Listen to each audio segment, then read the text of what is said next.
जी welcome student. आज जो है हमारा एनाटॉमी एंड फिजियोलॉजी का जो है वो सेकंड यूनिट चल रहा है, जिसमें हमने प्रीवियस लेक्चर में बात की थी कि इंटरनल इन्वायरमेंट और एक्सटर्नल इन्वायरमेंट क्या होता है। उसके बाद हमने डिफ़ाइन किया था कि होम्योस्टेसिस किसे कहते हैं, ठीक है ना। तो आज हमारे सेकंड यूनिट का जो है ना वो पार्ट 2 है। तो इस लेक्चर में हम बात करेंगे कि होम्योस्टेसिस मैकेनिज़्म क्या होता है, ठीक है ना। तो होम्योस्टेसिस मैकेनिज़्म जो है ये मुश्तमिल होता है एक कम्प्लेक्स कंट्रोल सिस्टम पे, जो क्या करता है, जो डिटेक्ट करता है any change in the internal environment और क्या करता है, रिस्पॉन्ड करता है अकॉर्डिंगली, ठीक है ना।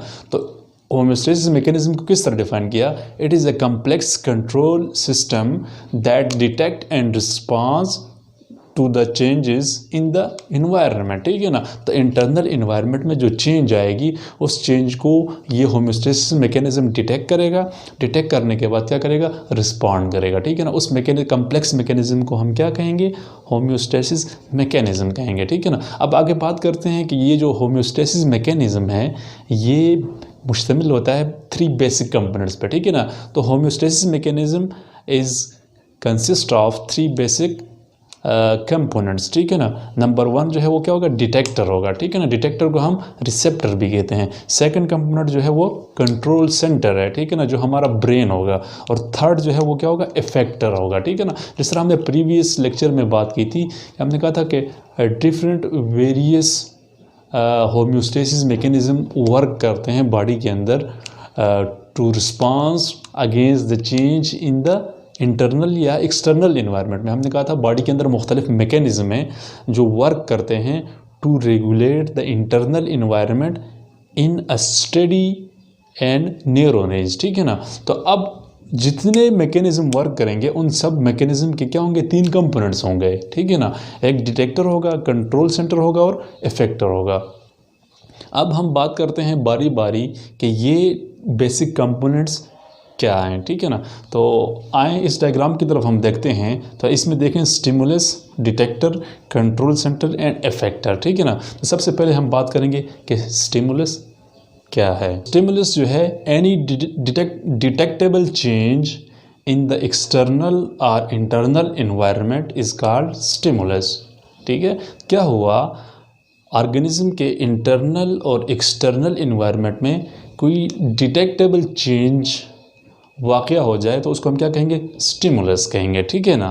या any change in the organism environment that cause to react, या ऐसी चेंज जो ऑर्गेनिज्म के इंटरनल या एक्सटर्नल इन्वायरमेंट में वाक़या हो जाए जिसकी वजह से ह्यूमन बॉडी रिएक्ट करे, तो उस चेंज को हम क्या कहेंगे, स्टिमुलस, ठीक है ना। तो स्टिमुलस एक्चुअली क्या हुआ, स्टिमुलस एक्चुअली चेंज है, ठीक है ना। चेंज किस कहाँ पे है, एक्सटर्नल या इंटरनल इन्वायरमेंट।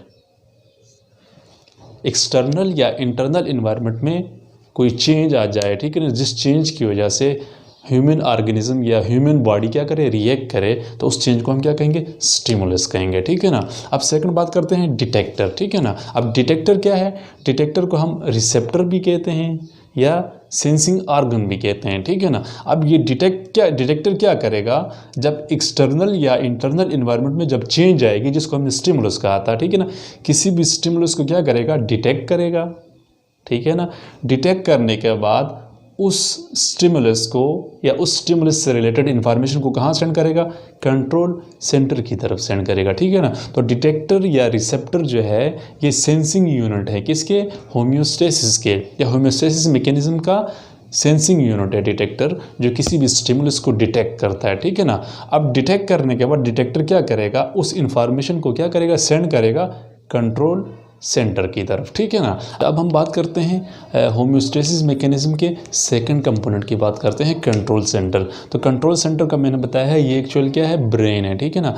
जब once the information is sent to the control centre, जब एक दफ़ा इंफॉर्मेशन कंट्रोल सेंटर तक पहुंच जाएगी with the help of detectors, या डिटेक्टर्स जिस इंफॉर्मेशन को डिटेक्ट करेंगे, डिटेक्ट करने के बाद उस इंफॉर्मेशन को कंट्रोल सेंटर की तरफ भेजते हैं, ठीक है ना। तो कंट्रोल सेंटर क्या करेगा, इस इंफॉर्मेशन को टैली करेगा विद द नॉर्मल वैल्यूज़, ठीक है। अगर वैल्यूज़ जो हैं वो डिफरेंट आ जाती हैं नॉर्मल वैल्यू से, तो कंट्रोल सेंटर क्या करेगा, स्टिमुलेट करेगा बॉडी के अंदर मुख्तलिफ इफेक्टर्स को स्टिमुलेट करेगा, ठीक है ना। जो इफेक्टर क्या करेंगे, रेजिस्ट करेंगे अगेंस्ट दैट स्टिमुलस या that change in the external या इंटरनल इन्वायरमेंट। अच्छा, अब हम बात करते हैं होम्योस्टेसिस मैकेनिज्म के थर्ड कंपोनेंट पे, जो है इफेक्टर है, ठीक है ना। अब इफेक्टर जो है ये मसल भी हो सकता है, ये ग्लैंड भी हो सकता है, ये इसके अलावा बॉडी के अंदर मुख्तलिफ दूसरे स्ट्रक्चर्स भी हो सकते हैं, ठीक है ना। जब कंट्रोल सेंटर डिटेक्ट करेगा कि जो वैल्यू थी, जो चेंजेबल वैल्यू थी, जो इन्वायरमेंट में जो चेंज आई थी, वो वैल्यू अगर नॉर्मल वैल्यू से डिफरेंट है तो कंट्रोल सेंटर क्या कर देगा, इफेक्टर को स्टिमुलेट कर देगा।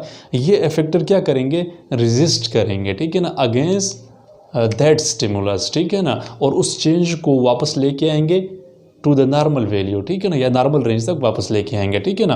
तो ये क्या हुआ, ये पूरा होम्योस्टेसिस मैकेनिज्म, ये हमने जर्नल बात की, ठीक है ना, किस तरह एक होम्योस्टेसिस मैकेनिज्म वर्क करेगा, ठीक है ना।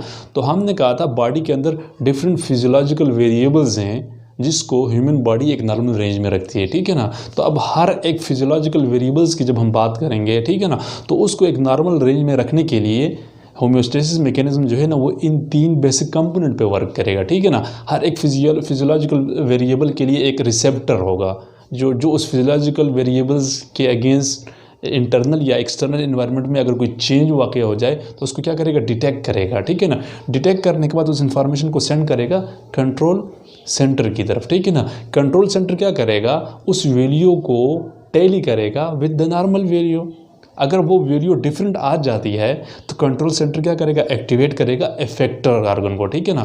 तो ये इफेक्टर आर्गन जो है वो क्या करेंगे, रेजिस्ट करेंगे, ठीक है ना, टू अगेंस्ट दैट चेंज, ठीक है ना, और उसको फिर लेके आएंगे नॉर्मल वैल्यू की तरफ, ठीक है। अब अगले पार्ट में हम बात करेंगे कि टाइप ऑफ होम्योस्टेसिस, ठीक है ना।